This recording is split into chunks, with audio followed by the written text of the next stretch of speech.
Hello guys, good evening. সবাই কেমন আছে জানিও। আমি ভালো আছি, বাট এই ঠান্ডায় জমে গেছি জাস্ট।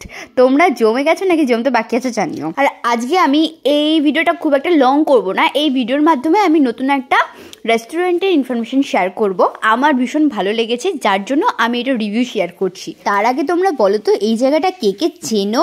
সবাই মোটামুটি চেনি, না বুঝতে পারলে আর কি ভিডিওতে দেখে নাও। আর আমার একটু প্রবলেম আছে, আমি সব জায়গায় কামরাঙা দেখলেই ছুটে যাই খাওয়ার জন্য। আর এই জায়গাটা দেখে তো অ্যাটলিস্ট সবাই বুঝে যাবে এটা কোথায়। ইয়েস গাইস, এটা শান্তিনিকেতন, এবং শান্তিনিকেতনের এই হাটেরই লাস্ট প্রান্তের দিকে অনেকটা এই রেস্টুরেন্টটা আছে, রামশ্যাম রেস্টুরেন্ট। সম্ভবত এটা দুই ভাইয়ের রেস্টুরেন্ট। সো এখানে আমরা লাঞ্চের জন্য গেছিলাম।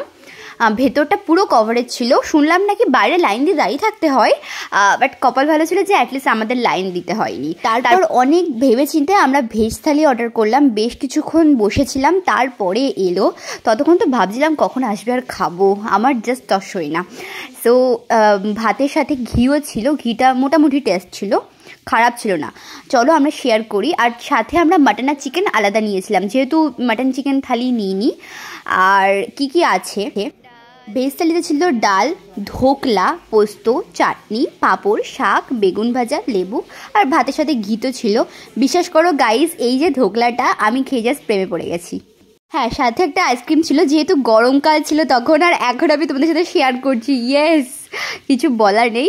তোমরা যদি শান্তিনিকেতন ঘুরতে যাও, তোমরা অবশ্যই এই রেস্টুরেন্টটা ভিজিট করতে পারো। ভীষণ ভালো খাবার। আমি তো আবার গেলে আবার ওখানেই খাবো। আর রেস্টুরেন্টের সাথে এগুলো ছিল, খুব অ্যাস্থেটিক লাগছিল, ভীষণ ভালো ফটো তোলা যাবে। আর বিশ্বাস করো, ভেতরে যে চেয়ারগুলো ছিল না, ওগুলো ভীষণ অ্যাস্থেটিক ছিল। ইভেন আমি ক্যাপচারও করেছিলাম, কিন্তু সম্ভবত কোনো কারণে ডিলিট করে দিয়েছি, যেহেতু ভিডিওগুলো অনেক ধরনের গ্যালারিতে স্পেস ছিল না। এনিওয়ে, চলো তোমাদের সাথে শেয়ার করলাম, নতুন লাগলো তাই। ভালো লাগলে লাইক আর সাবস্ক্রাইব করে দিও। টাটা।